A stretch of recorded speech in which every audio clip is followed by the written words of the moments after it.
Hell's Daughter. Narrated by Scott from Exuberant Knack.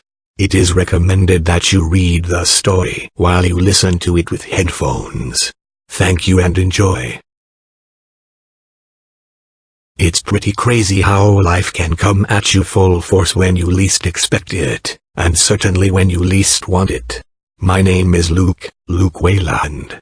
I was born in Salem, Massachusetts, the supernatural capital of North America, I suppose you could say.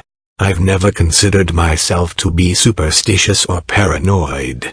But after what happened to me at my high school several months back, well, let's just say that I've learned to turn a more tolerant ear to such things. This all started when my senior year at Whitmore Valley High School began.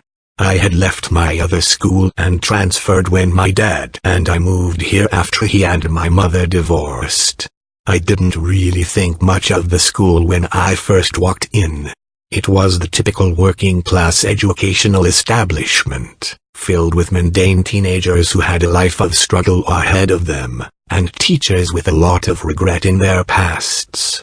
And, of course, there were those too cool for school teens from high-income families who were being forced to attend school here due to their cheap parents not wanting to send their kids to expensive private institutions. That lot kept mostly to themselves and held the majority of the student body in contempt. The feeling was mutual. I, unfortunately, fell into the former category. My dad had been a school bus driver for as long as I could recall. We had lived in a trailer for the first 10 years of my life until we rented our first apartment when I was 16. This was the only school he could afford to send me to, and we didn't have money for college. I tried not to feel sorry for myself, or at least not to show it, in the knowledge that I would be labeled as emo by the kids here. So I mostly kept to myself and kept my mouth shut. But, I'm getting off topic, back to the point. My first day was like any other. I went to the front office to grab my schedule, I attended my classes and memorized the room numbers, and I went to lunch. My favorite part of school. However, when I got to my math class after lunch, that's when things started to get, well, strange. I walked into the classroom just like any other. It was rather quiet compared to the others. All of the students were in their seats and doing bell work. The teacher's name was Mrs. Flannery. She was a petite woman who kept to herself most of the time. The students themselves were just like any other. That is, all except one. That's when it all began. That's when I saw her. She was sitting alone at her desk. Her ebony hair was long, free, slightly curled, and reached all the way down to her back. She wore a black long-sleeve shirt with black pants and black leather heels. She looked seriously out of place, like the kind of person you'd expect to find in a gothic nightclub. But, she didn't have any makeup on and her skin was peachy and flushed. She was sitting almost at the back of the room, with a look of amusement on her face. She then lifted her head up, looked directly at me, and smiled. I froze in shock. Her eyes were pitch black. I don't mean that her irises were black, I mean her whole eyeballs were black. She blinked once, and her eyes turned to normal. Mrs. Flannery stood from her desk and handed me my bell work. "Mr. Wayland, your desk is at the end of the room next to Miss Idolan," she said to me in a calm voice. She pointed to a desk at the end of the room. The girl's desk. I walked towards the desk and sat down. My side had a small tag taped with my name written in permanent marker on it. I looked with my eyes only at her tag, which read Elena Idolan. I looked up towards her and saw that her head was turned towards me, a friendly yet somewhat creepy smile on her face. "Hi," she whispered, "I'm Elena." She held her hand out to me. I shook it gently, although the strength of her hand made me think that she could crush me if she wanted. "Luke," I said in silent reply. She released my hand and I had to rub my palm to alleviate the semi-pain of her grasp.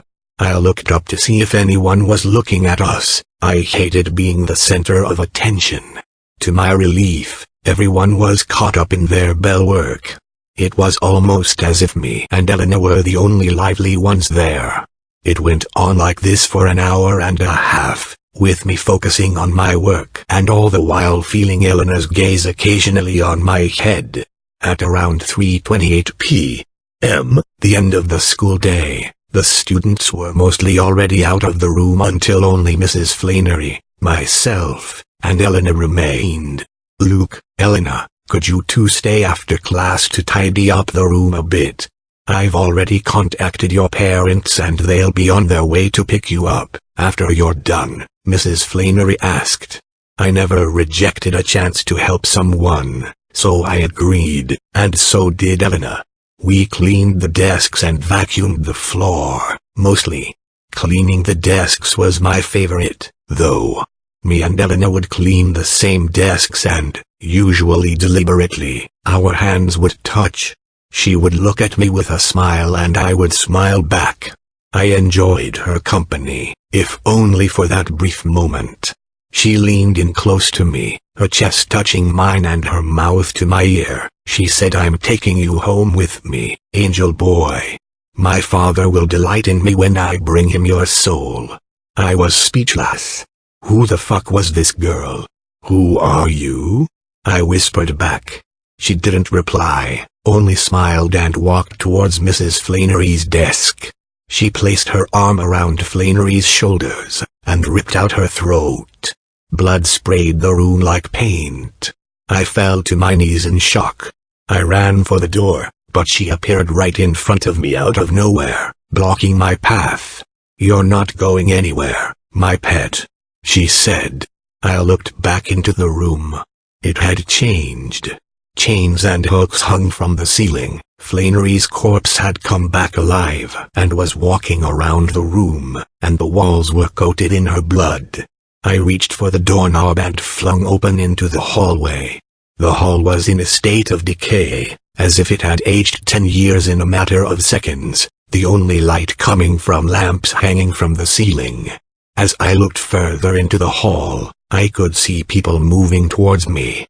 Hey, over here," I called to them. As I got closer to them, I instantly regretted doing so. They were corpses, mutilated and decayed beyond recognition. They looked at me as if I was an invader into their hell, a fallen angel in a world where only creatures of nightmares could lay claim. Now you know how my father felt when he was cast from his homeland. I turned to see Elena standing in the hallway in front of me. My father created me and those like me to take vengeance on God. He made it so that every lost soul would fall here, including your kind. I didn't understand a word she said. She was crazy. And make no mistake, Luke, you will be staying with us forever. I knew where I was now.